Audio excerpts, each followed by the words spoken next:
विश्वविद्यालय, दिल्ली विश्वविद्यालय, दिल्ली विश्वविद्यालय, दिल्ली विश्वविद्यालय। आओ ले चले एक बेहतर कल की ओर, शिक्षा के इस। Hello everyone, we are at 90.4 MHz and I am Mehak from Delhi University Community Radio. Friends, we have a very known personality who is an environmentalist and she needs no introduction. She is Dr. Seema Upadhyay ma'am. She has done lots of research and is associated with chemistry department of Delhi University. Also, she is associated with an NGO named Sankalp Environment and Social Development Foundation, whose prime motive is environment awareness and protection. Similarly, what I feel is that Dr. Seema Upadhyay has only one motive, and that is to conserve our environment. We are highly obliged, ma'am, today to have you in our studio.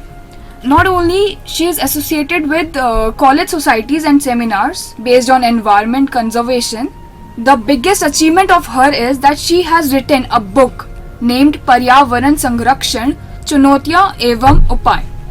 She is an epitome of our society. She symbolizes the conservation of our environment. And what is the best part about her is that she understands the value of language and the target audience. She is very down to earth and has composed a book for our masses and has written the book in Hindi, which is the biggest achievement for our society. This is her highness, that she thinks for the society and works for the environment. We are highly obliged, ma'am, to have you in the studio, and we will know more about you and your work and the book which you have compiled recently. And now I hand over the mic to Vaibhav ji about the environment and your work. And we have in the studio our environmentalist Dr. Seema Upadhyay ma'am. शुक्रिया महक।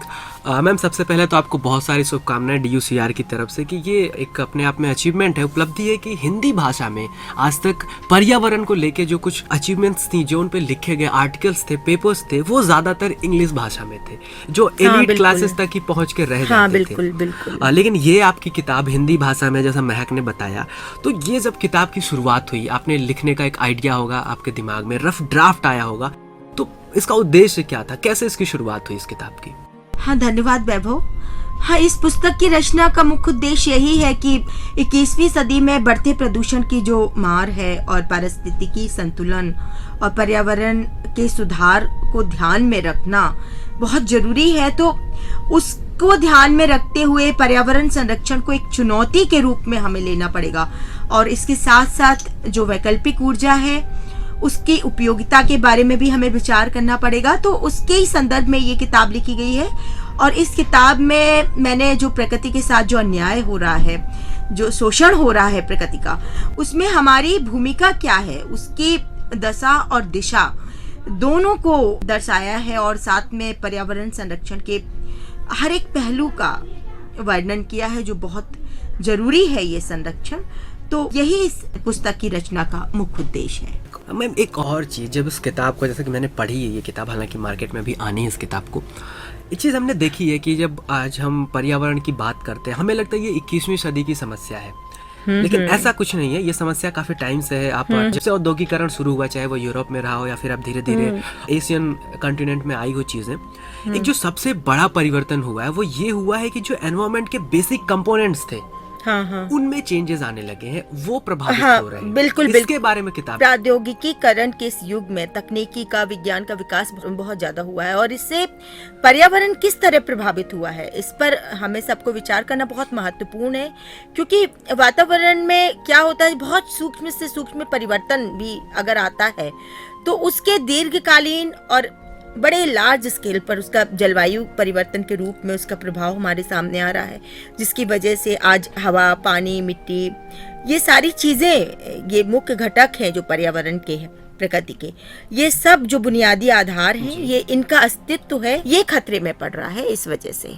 Ma'am, एक और सवाल ये है कि अक्सर ये देखा जाता है कि कई सारे वर्ल्ड लेवल पे समिट्स हुए, चाहे वो ब्रिक्स की तरफ से रहे हो या UN की तरफ से रहे हो, कि जो डेवलपिंग कंट्रीज हैं वो बार बार इस बात का रोना रोती हैं कि क्योंकि उन्होंने प्रकृति का दोहन कम किया है, उन्हें अभी विकास करना है। जो विकसित देश उन्होंने ज्यादा दोहन किया है। इसी दिशा में अगर हम भारत की बात करें, क्योंकि ये एक विकासशील देश है, तो जहां तक बात करें प्रदूषण की, तो हम कैसे नकार सकते हैं कि चलो ठीक है, ऐसे ही ले लिया, फॉर ग्रांटेड ले सकते हैं कि प्रदूषण चलता रहेगा, विकास करना चाहिए। इस पे आप क्या कहना? नहीं, इस पर ये मैं यही कहना चाहती हूँ कि देखिए, विकास तो जरूरी है जी। लेकिन विकास की ऊंचाई पे बैठकर अगर आपकी मानसिकता शोषण की और संकीर्ण मानसिकता हुई कि नहीं हमें ये चीज इसका शोषण करना है, तो ऑब्वियसली जब हमारे प्रकृति की जो उदारता है, प्रचुरता और दानशीलता, ये उसके गुण है प्रकृति का, तो हम दुरुपयोग करेंगे उसका। तो इस मानसिकता को हमें रोकना हमारे लिए बहुत जरूरी है और इसकी वजह से ही पर्यावरण के जो आधारभूत तत्व हैं उनमें असंतुलन की स्थिति पैदा हुई है, बहुत बड़ी स्थिति पैदा हुई है। आज देखिए कि शहरों में सांस लेना मुश्किल हो रहा है, शुद्ध वायु मुश्किल हो रही है, और अभी आपने देखा कि दिवाली के बाद पूरा हफ्ता दिल्ली में सांस लेना मुश्किल हुआ। ये तो महानगरों की बात है, लेकिन अगर आप छोटे कस्बों में भी जाएंगे, छोटे शहरों में भी जाएंगे, गांव में भी जाएंगे, तो वहां पर भी इसी तरह लोगों को प्रदूषण की वजह से बीमारियों का सामना करना पड़ रहा। तो ये इस स्तर पर विकास को तो हम नहीं समझते ठीक है कि इसको तो सुधारना बहुत जरूरी है, ये विकास नहीं है। इसके लिए इस गुणवत्ता पे भी ध्यान देना पड़ेगा कि पर्यावरण के जो घटक हैं उनका स्तर कहाँ जा रहा है। तो ये है। मैम, अभी आपने जिक्र किया शहर का और प्रदूषण। हम अक्सर ये देखते हैं कि वैश्वीकरण के इस दौर में जहाँ शहरीकरण, औद्योगिकरण का बहुत ज्यादा तेजी से हो रहा है कि गांव जो है वो शहर में तब्दील हो रहे हैं, या जो शहर में नहीं भी तब्दील हो रहे हैं वहाँ इंडस्ट्रीज का आगमन हो रहा है, नए नए औद्योगिक क्षेत्र बनाए जा रहे हैं। इसकी वजह से आपको क्या लगता है, या आपकी किताब में इसके बारे में क्या कोई चर्चा है कि पर्यावरण के कौन से कंपोनेंट पे, कौन से तत्व पर सबसे ज्यादा प्रभाव पड़ा है? बिल्कुल, इसका सबसे ज्यादा प्रभाव मैं कहूंगी कि जल पर पड़ा है जी।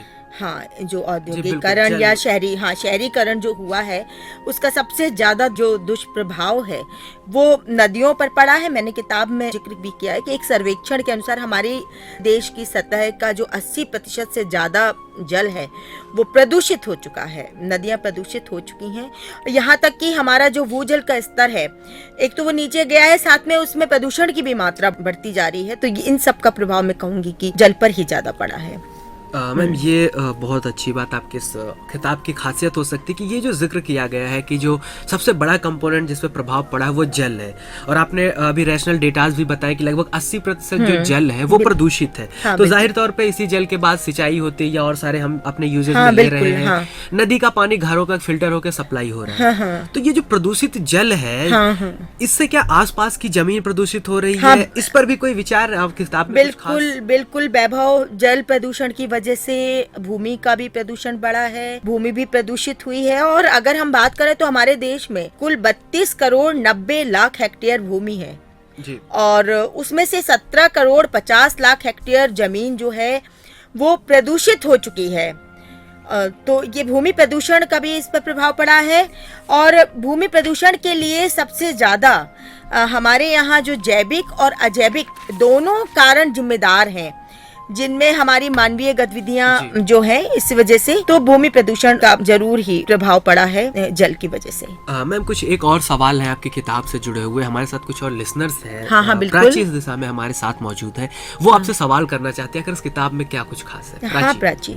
जैसा मैम चर्चा में हमें पता लगा कि प्रदूषण बढ़ रहा है, नेचुरल रिसोर्सेज डिस्ट्रॉय हो रहे हैं, तो उसमें मेरा एक सवाल है, जंगल नष्ट हो रहे हैं, हमें जानकारी है, किंतु आपकी किताब में इसका जिक्र हुआ है, आपकी इस पे क्या प्रतिक्रिया है? आप इसमें क्या मैसेज हमारे लिसनर्स को देना चाहेंगे? हाँ, बिल्कुल। वनोन्मूलन के कारण पारिस्थितिक और पर्यावरणीय संतुलन की स्थिति पैदा हुई है, और इसकी वजह से क्या होता है कि जैसे बहुत सारे जीव जंतुओं के रहने का जो स्थान है वो जंगल ही है। तो जब वो जंगल खत्म हो जाएंगे, जो जीव जंतु हैं वो लुप्त हो जाएंगे, बहुत सारे बंजर इलाके भी बढ़ जाएंगे और रेगिस्तान में बदल जाता है ना। जैसे रेगिस्तान, जंगल नहीं रहेंगे तो रेगिस्तान बदल जाएंगे, तापमान भी बढ़ेगा और पर्यावरण की ऊष्मा जो है वो नहीं हो पाएगी, बढ़ेगी, और इसकी वजह से ग्रीन हाउस प्रभाव भी बढ़ेगा और ग्रीन हाउस इफेक्ट। हाँ, और जंगलों के खत्म होने से देखो पढ़ा होगा ग्लेशियर भी पिघल रहे हैं। तो ये सब जब आपका ग्रीन हाउस इफेक्ट जब पड़ेगा, सी लेवल बढ़ रहा है। हाँ, सी लेवल बढ़ रहा है और ओजोन परत में कमी आ रही है और समुद्री जानवर जानवर खत्म हो रहे हैं, प्राकृतिक आपदाएं आ रही हैं, जैसे कि चक्रवात आया, प्रचंड तूफान आ गया, सुनामी की भी घटनाएं लगातार हाँ, बाढ़, सूखा, ये सब आ रहा है। तो पेड़ या जंगल या वन नहीं रहेंगे तो ये स्थिति बढ़ेगी, ये खत्म नहीं होगी। लोगों को हर स्तर पर इस प्रदूषण के प्रभाव से परिचित कराना बहुत जरूरी है। इसके लिए ये आपकी किताब आई है। हाँ, ये सब इसके बारे में है।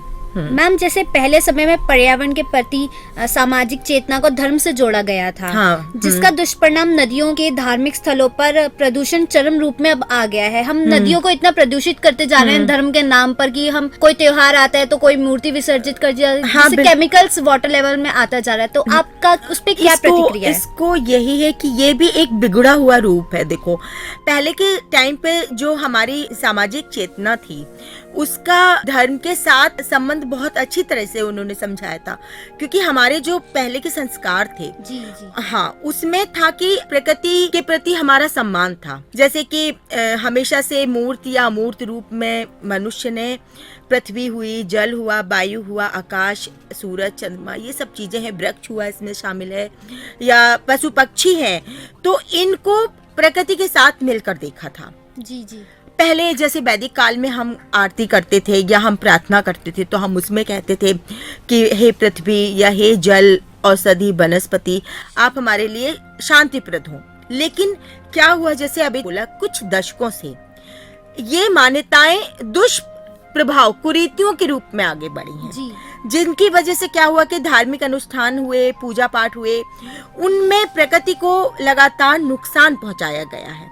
तो इसके लिए हमें विज्ञान को धर्म के साथ जोड़कर, हाँ, विज्ञान को भी अब जोड़ना पड़ेगा धर्म के साथ, और लोगों में ये भावना पैदा करनी पड़ेगी कि पर्यावरण के प्रति संरक्षण की जागरूकता लानी पड़ेगी।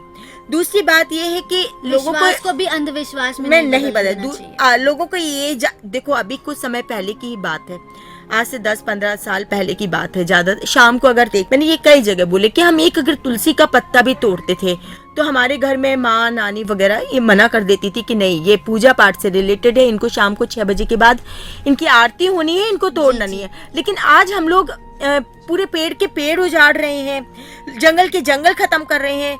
तो ये सब चीजों में, इनमें सुधार लाने के लिए जागरूकता बहुत जरूरी है, लाना पड़ेगी, और तभी ये हो पाएगा, इसके पहले नहीं हो पाएगा। शुक्रिया प्राची हमारे साथ जुड़ने के लिए, और उम्मीद है कि आप इन जवाबों से बहुत ज़्यादा संतुष्ट होंगी, और जो हमारे रीडर्स हैं जिन तक हम ये किताब पहुंचाना चाहते हैं, जिनके बुक शेल्फ तक हम अपनी किताब लेके जाना चाहते हैं, उन तक बात पहुंचेगी।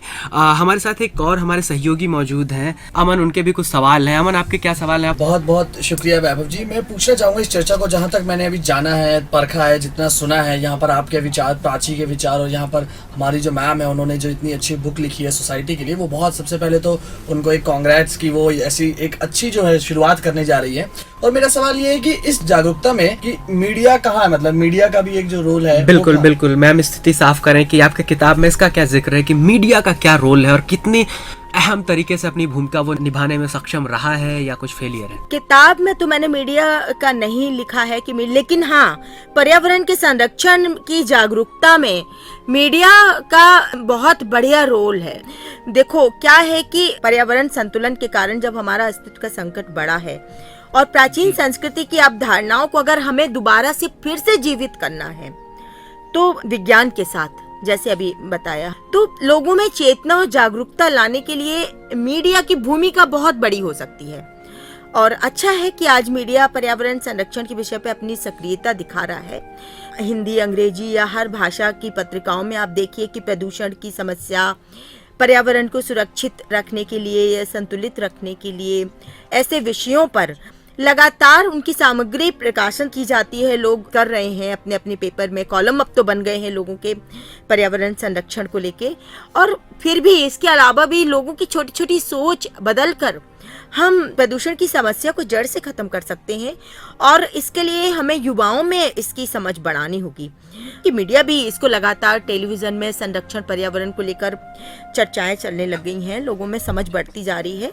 और सबसे बड़ी बात यह है कि बच्चों को, स्कूली स्तर पे बच्चों को पर्यावरण संरक्षण के लिए जागरूक करना पड़ेगा। बच्चों को बताना पड़ेगा, स्कूल की शिक्षा में नदियां, पेड़, पशु, पक्षी, प्राणवायु, इन सब की जो ऑक्सीजन है, इन सब की संरक्षण की चेतना हमें जागृत करनी पड़ेगी। बिल्कुल सही बात कही है मैम आपने कहीं ना कहीं। और ये मैं सोचना है, मेरा मानना है कि जो हमारे लिसनर्स हैं, जो हमें सुन रहे हैं, उन्हें ये बात पसंद भी आएगी, क्योंकि आज इस समय में जब हम देखते हैं हर जगह हम कूड़ा फैला देते हैं, कोई उसे ठीक करने वाला नहीं होता है, उसके बारे में हमें जानकारी सही से नहीं मिलती कि कहाँ से क्या हो रहा है, क्या कारण है इसके, और इसको रोकने की क्या प्रक्रिया है।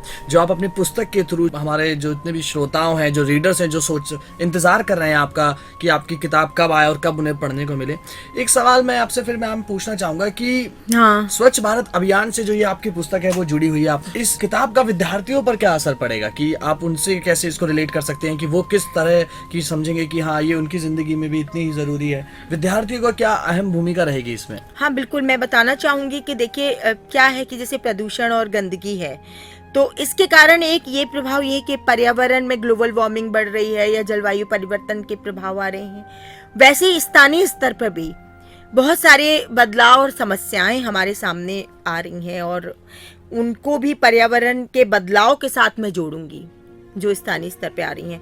और निश्चित तौर पर ये जो गंदगी है, कचरा है, इसलिए मैं स्वच्छ भारत अभियान से जोड़ा है कि इन सब की वजह से पर्यावरण को भी नुकसान पहुंच रहा है इस गंदगी की वजह से। तो एक अगर हम अनुमान के अनुसार आपसे बात करें कि हमारे देश में 47 करोड़ टन कचरा, ये केंद्रीय प्रदूषण नियंत्रण बोर्ड ने बताया है, इतना कचरा है, और इसमें 75% से ज्यादा सीवेज का जो निपटान है वो अनुचित तरीके से होता है, या फिर मैं कहूँ कि ठोस कचरे के बड़े बड़े पहाड़ या रिसाइकलिंग की बड़ी गंभीर समस्या बनी हुई है, जिसकी वजह से मिट्टी, पानी और ये सारी चीजें प्रदूषित हो रही हैं। तो इन सब का जिक्र है इस किताब में, स्वच्छ भारत अभियान। मुझे ये बोलते यहाँ पर दुख हो रहा है कि आज हमारा देश डिजिटल इंडिया या मेक इन इंडिया की बात कर रहा है, लेकिन फिर भी देश के अंदर 125 करोड़ लोग हैं, जिनमें से 600 करोड़ लोग हैं, यानी कि 55% के लगभग, जिनके पास अपने खुद के शौचालय नहीं। तो हम पर्यावरण संरक्षण के लिए ये पर्यावरण के हिसाब से भी ठीक नहीं है। तो इन सब पे भी चर्चा की है, और मैंने इसमें लिखा है कि गांव में या शहरों में गंदगी और प्रदूषण की वजह से बच्चों की स्वच्छता के ऊपर उनकी असमय मौत हो रही है, संक्रमण हो रहा है, बीमारियां हो रही हैं। तो इन सब की समस्या का हमें सामना करना पड़ रहा है, तो इसलिए स्वच्छ भारत अभियान का मैंने जिक्र किया है। शुक्रिया अमन हमारे साथ जुड़ने के लिए, और बहुत ही ज़रूरी सवाल पूछे आपने, और आशा है आप संतुष्ट होंगे जवाब से। मैम अब चर्चा को ख़त्म करते हैं। जैसा किताब के बारे में हमने बहुत सारी बातचीत की कि इस किताब की रचना कैसे हुई, इसकी शुरुआत कैसे हुई, क्या कुछ उद्देश्य था, बाकी किताबों से ये अलग कैसे है, सबसे बड़ी बात जो है ये हिंदी में लिखी गई, ये तमाम बातें हुई आपसे। एक आखिरी सवाल जो मैं इस चर्चा को ख़त्म करने से पहले आपसे पूछना चाहूँगा वो ये कि आपके किताब की प्रस्तावना में ये लिखा गया है कि किताब को स्वच्छ भारत अभियान को डेडिकेट किया गया है, जो पिछले दिनों सरकार ने अभियान चलाया है, और काफ़ी जोर शोर से इसकी चर्चा चल रही है, लोगों तक इसकी अवेयरनेस फैलाई जा रही है, सफाई की बातचीत की जा रही है। आपकी किताब कैसे जुड़ती है स्वच्छ भारत अभियान से? हाँ बिल्कुल, इसमें मैंने थोड़ा सा जोर दिया है, स्वच्छ भारत अभियान के बारे में बताया है कि देखिए हमारे देश में इतनी गंदगी है, इतना प्रदूषण है, चारों तरफ कुछ ना कुछ बात तो है जिसकी वजह से कि जरूरत महसूस होती है कि हमें अपने देश को स्वच्छ रखना है। तो 2 अक्टूबर 2014 को महात्मा गांधी की जयंती पे 145वीं जयंती पर एक हरित और स्वच्छ भारत अभियान के रूप में नींव रखी गई, जिसे 2019 तक पूरा करना है, जिसके अंतर्गत 4041 शहरों की गलियां, सड़कों को स्वच्छ रखने का लक्ष्य है, जिसमें 1,96,009 करोड़ रुपए की लागत से, इतनी बड़ी लागत से ये योजना बनी है। तो इस योजना में है कि देश स्वच्छ रहेगा, सुंदर रहेगा, हरा रहेगा। निश्चित तौर पर इससे देश के आर्थिक विकास को बढ़ावा भी मिलेगा, पर्यटन हमारे देश का वो भी सुधरेगा, क्योंकि हमारे देश का जो जीडीपी है, सकल घरेलू उत्पाद का, उसका 6.5% से पर्यटन से हमें मिलता है। तो हाँ, 40 लाख लोगों से अधिक लोग अपनी आय निकालते हैं इस पर्यटन से। तो निश्चित रूप से जब हमारा देश स्वच्छ रहेगा, सुंदर रहेगा, हरा भरा रहेगा, तो पर्यटन व्यवसाय को भी बढ़ावा मिलेगा। और एक चीज और भी है कि जैसे WHO के एक अध्ययन में उन्होंने बताया है, हमारे देश में साफ सफाई के अभाव में जो एक भारतीय नागरिक है, उसको 6,500 रुपए का प्रत्येक भारतीय नागरिक को सालाना नुकसान होता है। तो ये बहुत बड़ा नुकसान है। तो ये स्वच्छ भारत अभियान जो है, इस ओर ले जाने के लिए एक स्वागत योग्य कदम है कि जिसमें हमारे 2.5 लाख के लगभग जो है वो जन सामान्य को सार्वजनिक शौचालय मिलेंगे और के बाद कूड़ा कचरा है उसको भी ठिकाने लगाया जाएगा। तो ये एक सबसे बड़ा अभियान है स्वच्छता का, मैं तो ये कहूँगी। तो ये थी हमारी चर्चा मैम। आखिर सवाल जो मैं आपसे पूछना चाहूंगा, जिसके बारे में जो एक उत्सुकता है हर पाठक के मन में बनी रहती है कि आखिर क्या कुछ कहना चाहता कि आप अपनी तरीके से इस किताब को बाकी किताबों से जो पर्यावरण पे आज तक पेपर्स आए हैं, आर्टिकल्स आए हैं, उनसे कैसे अलग करना चाहेंगे? हाँ बिल्कुल, मैं बताना चाहती हूँ कि जो विकास की नीतियाँ हैं हमारे देश में लागू हुई हैं, उनका पर्यावरण पर क्या असर हो रहा है, इस पर ध्यान बहुत जरूरी है। और साथ में इस बुक के अंदर मैंने ये लिखा है कि विकास के जो मापदंड हैं उनको सकल घरेलू उत्पाद, जिसको कहते हैं GDP, उसको सकल पर्यावरण उत्पाद के सापेक्ष रखना बहुत जरूरी है। तो इसमें सरकार को, जिसमें विकास के साथ साथ पारिस्थितिक संतुलन और पर्यावरण सुधार के लिए ध्यान देना बहुत जरूरी है, और साथ में प्रदूषण रहित उपाय विकसित करना जरूरी है, जैसे कि पेड़ पौधे ज़्यादा हों, उनके लगाने के ज़्यादा से ज़्यादा प्रयास किए जाएं। जी बिल्कुल। और जब तक प्रत्येक व्यक्ति पर्यावरण हितैषी नहीं बनेगा तब तक हम पर्यावरण से समृद्ध भारत की कल्पना नहीं कर सकते हैं। और ये भी हमें सोचना पड़ेगा कि पिछले 1000 सालों में मनुष्य और प्रकृति के बीच का जो संतुलन है वो क्यों करके पिछली एक शताब्दी में गड़बड़ा गया है, उनमें क्यों परिवर्तन आए हैं। तो इन सब के बारे में समझना और विचार करना बहुत जरूरी है। तो इसलिए मनुष्य और प्रकृति के बीच की संवेदनशीलता बढ़ाने के लिए हमें अपनी पुरानी परंपराओं, शिक्षाओं और संस्कृति की हमारी विरासत है बहुत काफी समृद्ध है, उसके रिवीजन करने की उसकी रिवीजन करने की जरूरत है। और ये हमारी जो विरासत है वो प्रकृति के उन्मुख है, तो इसलिए उसको हमें अपने अंदर लाने की बहुत जरूरत है, तभी हम पर्यावरण में कुछ सुधार ला सकते। श्रोताओं, तो ये थे हमारे साथ डॉक्टर सीमा उपाध्याय, जिनकी नई किताब जो एनवायरमेंट पर, पर्यावरण पर बेस्ड है, पर्यावरण संरक्षण चुनौतियां एवं उपाय। ये किताब का नाम है, जो आने वाले दिनों में आपको मार्केट में उपलब्ध हो जाएगी, आपके बुक शेल्फ्स तक पहुंच जाएगी। बहुत बहुत शुक्रिया डॉक्टर सीमा उपाध्याय हमारे साथ स्टूडियो में आने के लिए और अपनी किताब के बारे में ढेर सारी चर्चा करने के लिए। DUCR की तरफ से आपको ढेर सारी शुभकामनाएं आपकी आने वाली किताब के लिए। दिल्ली विश्वविद्यालय